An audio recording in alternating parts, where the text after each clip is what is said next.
Audiolibros en 15 minutos. Suscríbete al canal y explora un nuevo libro cada día. La elección de Donald Trump marcó un punto de inflexión político para Google.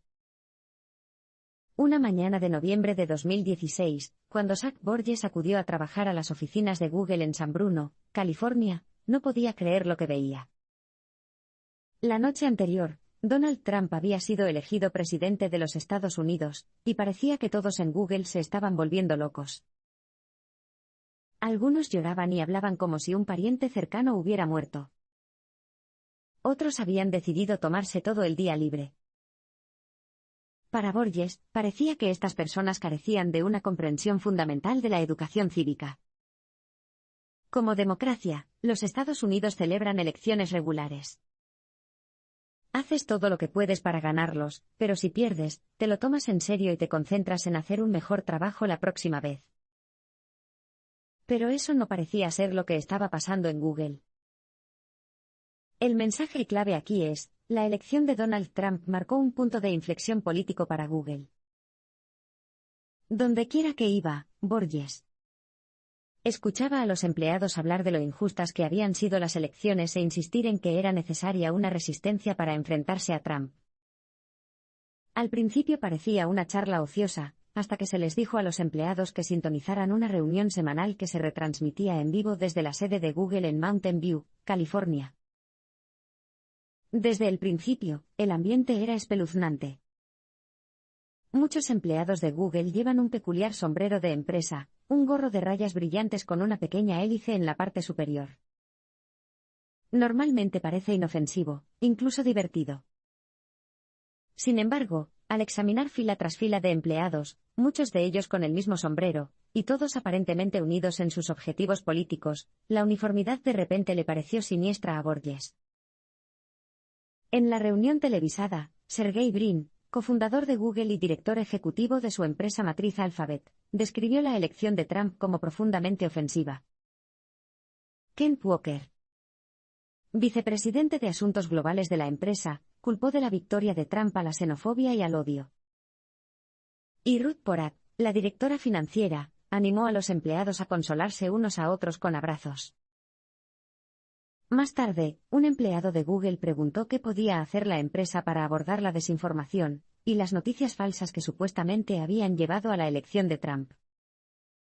Sundar Pichai, director ejecutivo de Google, respondió. Borges encontró que lo que dijo Pichai era a la vez vago y alarmante. Pichai afirmó que esta era una oportunidad para avanzar en el aprendizaje automático y la inteligencia artificial.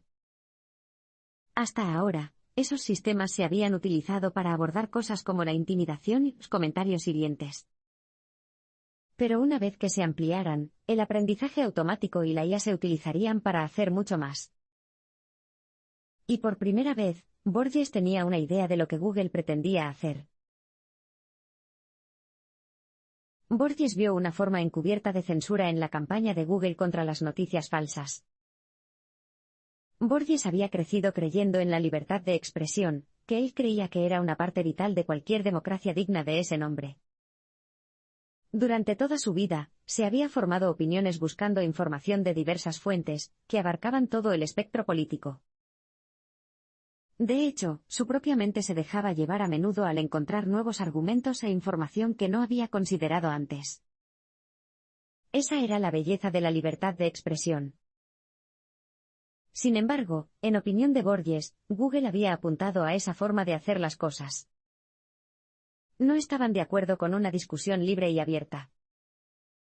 Según Borges, para Google las opiniones correctas estaban predeterminadas, y su trabajo consistía en guiarte suavemente hacia ellas, buscando por búsqueda. Este es el mensaje clave: Borges vio una forma encubierta de censura en la campaña de Google contra las noticias falsas. Para Borges, Google estaba lanzando una cruzada contra las llamadas noticias falsas en un esfuerzo por limitar las noticias y los argumentos a los que el público podía acceder. En otras palabras, sus planes se parecían mucho a la censura. Sin embargo, en ese momento, Borges solo tenía una idea muy vaga de lo que la empresa pretendía hacer. Así que empezó a cavar. Convenientemente, Google era lo que llamaban una empresa abierta, que ponía la mayoría de sus documentos internos a disposición de todos los empleados. Borges simplemente buscó noticias falsas, y el primer documento que encontró le dio una idea bastante clara de lo que planeaban hacer. El informe comenzó citando 5 ejemplos de noticias falsas, 4 criticaban a Hillary Clinton y el restante estaba a favor de Trump. Es más, algunas de las historias etiquetadas como noticias falsas no lo eran necesariamente, en opinión del autor. Un titular comenzaba así: Wikileaks confirma que Hillary vendió armas a ISIS. Borges afirma que la verdad de esa afirmación no está clara. Sin embargo, argumenta, algunas noticias parecen implicar las decisiones de política exterior de Clinton en el armamento a los insurgentes hostiles. A Borges le pareció que los ejemplos de noticias falsas que Google había elegido mostraban un patrón claro. Estas historias siempre estuvieron a favor de Trump y en contra de Hillary. Las opciones no parecían ser objetivas ni apolíticas. Como Borges era ingeniero, sabía que distinguir entre noticias falsas y noticias reales tendría que ser un proceso automatizado, no se llevaría a cabo de forma manual. Así que la siguiente pregunta que se hizo Borges fue cómo funcionaría este nuevo sistema. Google planeaba remodelar Internet en un intento por hacerlo justo. En los primeros meses de la presidencia de Trump, Borges encontró un documento sobre el sistema que Google planeaba utilizar para filtrar sus resultados. Astutamente, le habían dado un nombre que sonaría razonable para cualquier persona decente. Lo llamaron equidad en el aprendizaje automático. Pero, ¿qué significaba eso realmente? El aprendizaje automático se produce cuando los algoritmos reciben información del mundo real, como las decisiones que toman los humanos, y aprenden a tomar decisiones por sí mismos en función de los patrones que encuentran. Pero, ¿qué pasa con la equidad? Al decir aprendizaje automático justo, Google se refería a un sistema que pudiera aprender de los humanos, pero sin captar los prejuicios y sesgos humanos. Lo cual puede parecer bastante indiscutible, pero no lo es. El mensaje clave es el siguiente: Google planeaba remodelar Internet en un intento por hacerlo justo. Al leer el documento, Borges aprendió más. Junto con la equidad en el aprendizaje automático, surgió un concepto relacionado, denominado injusticia algorítmica, y esto era lo que pretendía contrarrestar la equidad del aprendizaje automático. He aquí un ejemplo del documento que estaba leyendo Borges: si al buscar el término directores ejecutivos se mostraran más imágenes de hombres que de mujeres, eso se consideraría una injusticia algorítmica, ya que esos resultados perjudicarían a las mujeres. Borges empezó a sentirse incómoda. ¿Qué pasa si simplemente hay más directores ejecutivos hombres que mujeres? ¿Seguro que reflejar los hechos no es algorítmicamente injusto? El documento sugería que Google no necesariamente pensaba lo mismo. A veces, la verdadera equidad puede significar representar las cosas como deberían ser, en lugar de como son. En otras palabras, incluso los resultados que proporcionan una imagen precisa del mundo pueden ser algorítmicamente injustos. Mostrar a directores ejecutivos, en su mayoría hombres, por ejemplo, reforzaría los estereotipos dañinos sobre el liderazgo y los roles de género. Google parecía creer que ayudar a la sociedad a ser más justa y equitativa a veces puede ser más importante que reflejar la situación real.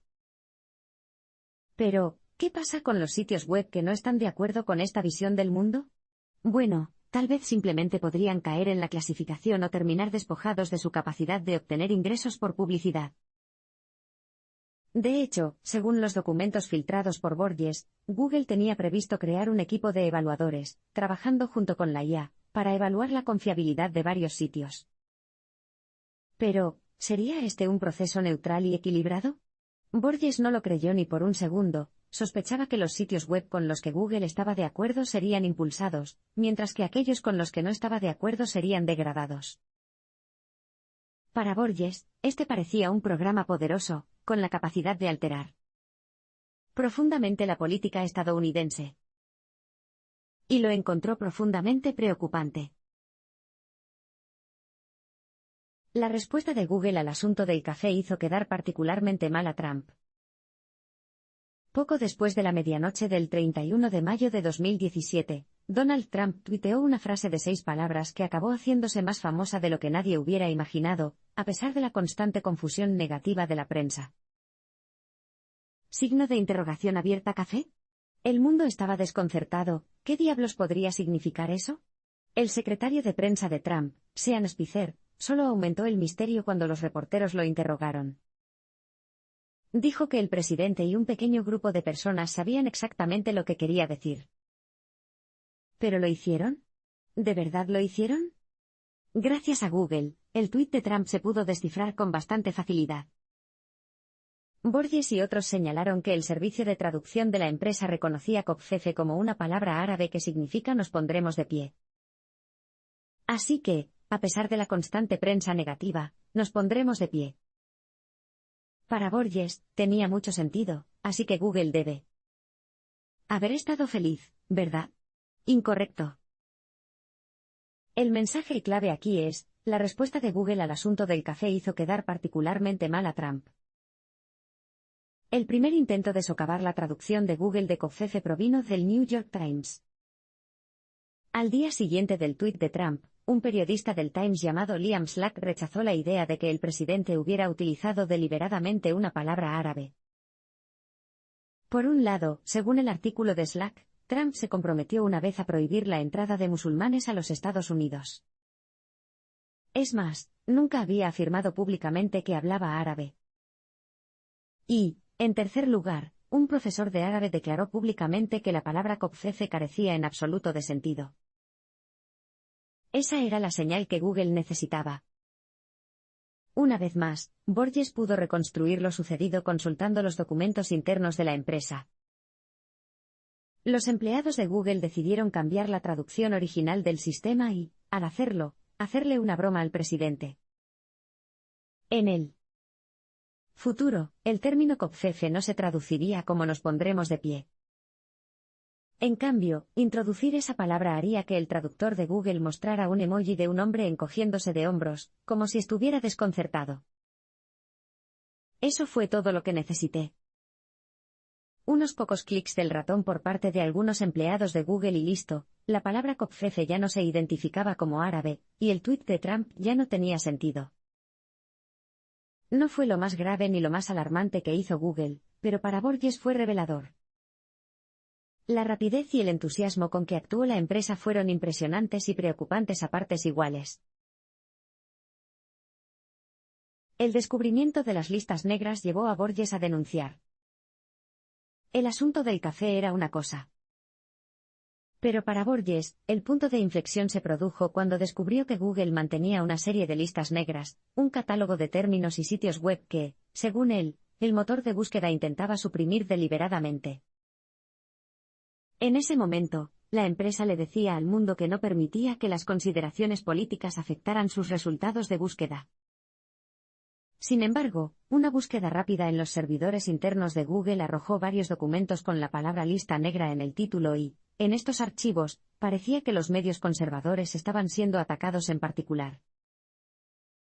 Sitios web populares de derechas como True Pundit, Louder with Crowder y Glenn Beck configuraban en una lista que Borges creía que estaba diseñada para excluir material de las fuentes de noticias de Google Now. Para él, este fue un punto de inflexión, ahora tenía que hacerlo público. Este es el mensaje clave, el descubrimiento de las listas negras llevó a Borges a denunciar. Tras realizar algunas preguntas, Borges se puso en contacto con el grupo de noticias de investigación Project Veritas, una organización derechista que se especializa en revelaciones políticas dramáticas. Borges comenzó a reunirse con un empleado del proyecto Veritas, y le explicó con minucioso detalle cómo creía que Google suprimía sistemáticamente el contenido conservador. Hablar con el periodista fue un gran alivio, pero, para su consternación, no salió nada de sus afirmaciones, ni investigaciones, ni noticias, ni siquiera un solo tuit. Durante meses, el grupo se limitó a prestar atención a la información. Mientras tanto, Borges decidió que no podía seguir trabajando para Google. Sintió que la empresa había violado su lema original, no seas mala. Desanimado por su trabajo y por la inacción del proyecto Veritas, Borges dejó Google para siempre. Y entonces, de repente, la situación cambió. Project Veritas grabó en secreto a un ejecutivo de Google, quien observó que las organizaciones digitales más pequeñas carecían de los recursos para evitar otra situación con Trump. ¿Fue realmente así como Google vio su misión? Para Borges, la grabación parecía confirmar todas sus sospechas, y Project Veritas también pensaba lo mismo. El grupo elaboró un informe sobre un supuesto sesgo político en Google, con una entrevista anónima con Borges. Por fin, sus revelaciones estaban dando sus frutos. Cuando Google tomó medidas contra Borges, la situación se agravó, pero finalmente se corrió la voz. Borges lo había hecho. Tras años de dudas, por fin pudo compartir sus descubrimientos con el mundo. Le quitó un peso de encima, pero de una manera extraña, su confesión solo le trajo nuevas ansiedades. Aunque había permanecido anónimo en su entrevista con Project Veritas, Borges sabía que Google podía descubrir su identidad con bastante facilidad. La empresa dispondría de registros digitales que registraban la identidad de cualquier persona que accediera a los documentos internos que hubiera descubierto y los almacenara. Unir los puntos no llevaría mucho tiempo. Así que cuando Borges recibió una carta de cese y desistimiento de Google, poco después de que se publicara la denuncia, no se sorprendió en absoluto. El mensaje clave es el siguiente: cuando Google tomó medidas contra Borges, la situación se agravó, pero finalmente se corrió la voz. La carta de Google no solo exigía que Borges dejara de compartir información confidencial. También le exigió que devolviera el portátil de su empresa, que contenía todos los documentos en los que había basado sus controvertidas afirmaciones. Pero Borges sentía que el mundo necesitaba ver los documentos que había descubierto. Así que, en lugar de devolver su portátil, como se le pedía en la carta de Google, lo envió, junto con 950 páginas de documentos internos, al Departamento de Justicia de los Estados Unidos. También se puso en contacto con un contacto del proyecto Veritas, y le indicó que compartiera los documentos públicamente en caso de que Borges muriera prematuramente, un acuerdo que compartió con el mundo a través de Twitter. ¿Paranoico? Tal vez, pero poco después, Borges pasó por una experiencia bastante desgarradora.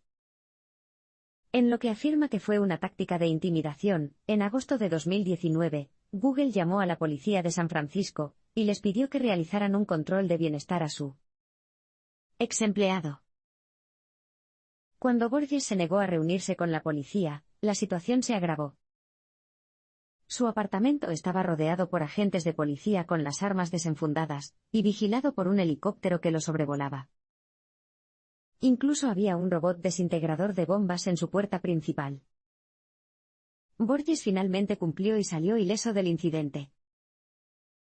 Como Google ya conocía su identidad, decidió abandonar por completo la pretensión de permanecer en el anonimato. Así que grabó una nueva entrevista con Project Veritas, esta vez con su propio nombre. Además, la organización publicó los documentos que había obtenido, en total 950 páginas. Aproximadamente una semana después del incidente policial, Project Veritas publicó la segunda entrevista.